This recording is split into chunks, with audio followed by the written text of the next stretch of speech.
œil pour ceux qui préfèrent TikTok.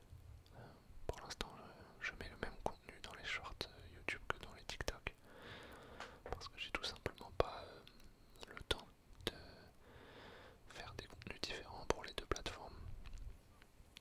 C'est plus une façon pour vous de faciliter un peu les choses. Si vous êtes intéressé par mon contenu, vous n'avez pas besoin d'aller sur YouTube, d'aller dans les shorts. Moi, c'est quelque chose que je fais très peu, d'aller voir les shorts YouTube. Je vais plutôt sur TikTok pour le format très court. Et j'imagine qu'il y a d'autres personnes comme moi, donc voilà, c'est plus pour cette raison-là. Même si j'espère un jour pouvoir proposer du contenu différent sur les deux plateformes, ce serait intéressant parce que je pense qu'en plus il n'y a pas du tout le même public sur ces plateformes-là. Donc voilà, n'hésitez pas à aller y faire un tour. Aujourd'hui je voulais vous parler de quelque chose que j'ai regardé cette semaine. Je voulais vous parler de mon amour pour Kian Kojandi et pour d'autres artistes, mais on va commencer par Kian Kojandi. J'ai regardé cette semaine la saison 2 de Bref, que j'ai adoré. Alors pour ceux qui ne connaissent pas Bref, c'est une série sortie en 2011 avec un format très très court, très rapide, des épisodes de 2-3 minutes qui vont très très vite. C'est pour ça que ça s'appelle Bref d'ailleurs. Dans lequel on suit un personnage dans ses aventures de vie en fait, tout simplement, surtout ses aventures amoureuses, mais aussi ses histoires d'amitié, ses galères, voilà. Et le tout en humour, évidemment. Alors à l'époque où la première saison est sortie, j'étais assez jeune. Le personnage principal ayant déjà, je pense, une trentaine d'années à peu près. Ça me touchait, toutes les situations ne me touchaient pas. Même s'il y avait des épisodes qui revenaient un peu dans le passé, qui exploraient son enfance, son adolescence, donc qui me parlaient un petit peu plus. Mais, euh, mais je trouvais ça quand même hyper marquant en termes d'humour, en termes de tempo. C'était vraiment une série qui a marqué la génération parce que très court, très brève et hyper drôle. Il y avait des vannes que tu captais dans la seconde. Il y avait aussi des vannes que tu captais à l'épisode d'après. Ça, je trouvais ça génial. Donc j'avais déjà très apprécié la première saison. Donc créée par Kian Kojandi et Bruno Muschio, alias Navo, qui sont deux potes qui ont fait aussi Serge le Mito, qui ont fait Bloqué. Voilà, Kian a fait un one man show, un ou deux one man show. En tout cas, il a fait du stand-up. Je sais que Navo avait écrit sur d'autres one-man shows pour d'autres comédiens. Voilà, donc je pense qu'en fait c'est des gens qui me touchent dans leur humour, avec leur façon de raconter des histoires, leur façon de raconter des blagues, de faire des blagues. Donc voilà, je pense que c'est deux personnes qui me touchent particulièrement. Et donc on a eu la bonne surprise en ce début d'année de voir la sortie de la saison 2 de Bref, dans un format un petit peu différent, avec 6 épisodes de 40 minutes à peu près, disponible d'ailleurs depuis une ou deux semaines sur Disney+, pour ceux que ça intéresse, et donc dans laquelle on suit le même personnage qui a forcément vieilli, et on le suit toujours dans ses galères, dans ses aventures amoureuses, dans ses histoires d'amitié, voilà.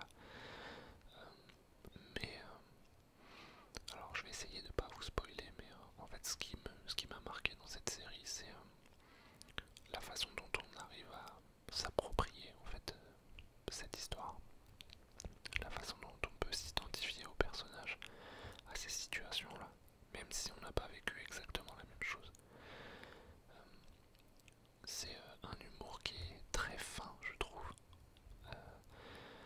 C'est des choses. Enfin, ils ont des concepts et des concepts dans les épisodes qui sont hyper drôles. Notamment à la fin de chaque vidéo, il y a un mec qui vous spoil la suite, par exemple. Je trouve ça hyper drôle comme scénario.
pas en cinéma, mais je veux dire en réal, voilà, il suffisait simplement d'avoir une idée et de la mettre en place. Comme dirait Orelsan, pour faire des films, t'as juste besoin d'un truc qui filme. Et en vrai, c'est ça, c'est vraiment ça, c'est juste, t'as une idée, bah fais. Y a pas besoin d'avoir un matos de fou, d'être ami avec le meilleur réal ou le meilleur producteur du monde, juste fais les choses et si ton idée est bonne, ça sera forcément apprécié. Je pense notamment aussi à ceux qui ont fait le film Les Dissociés. J'ai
même si vous êtes adepte du rap un peu comme moi, n'hésitez pas. Alors, je, je suis un peu moins fan de, on va dire, la nouvelle vague là, qui arrive du rap français depuis, je pense, 2-3 ans.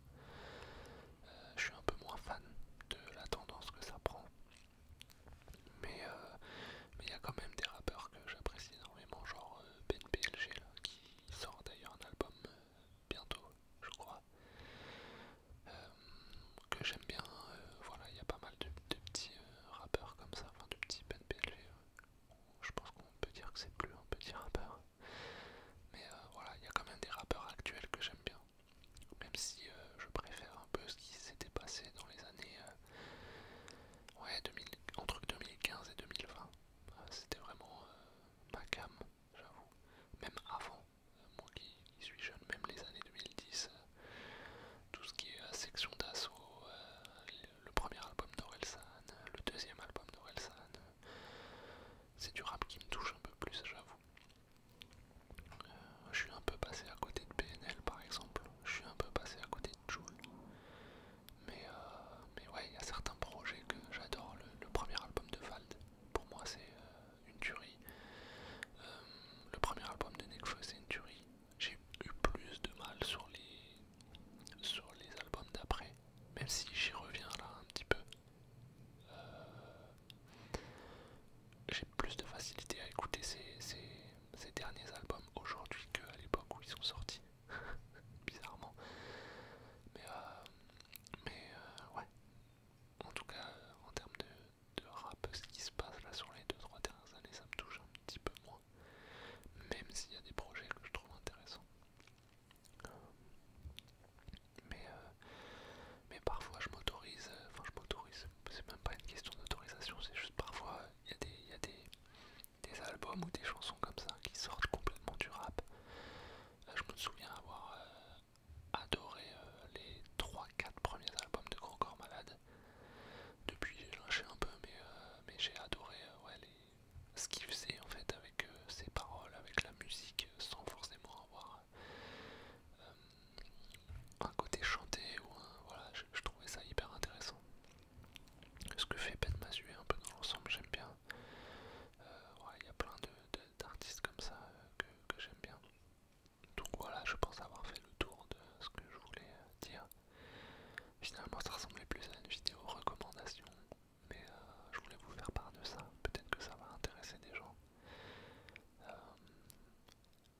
je pense ne pas avoir de montage à faire, en tout cas presque pas.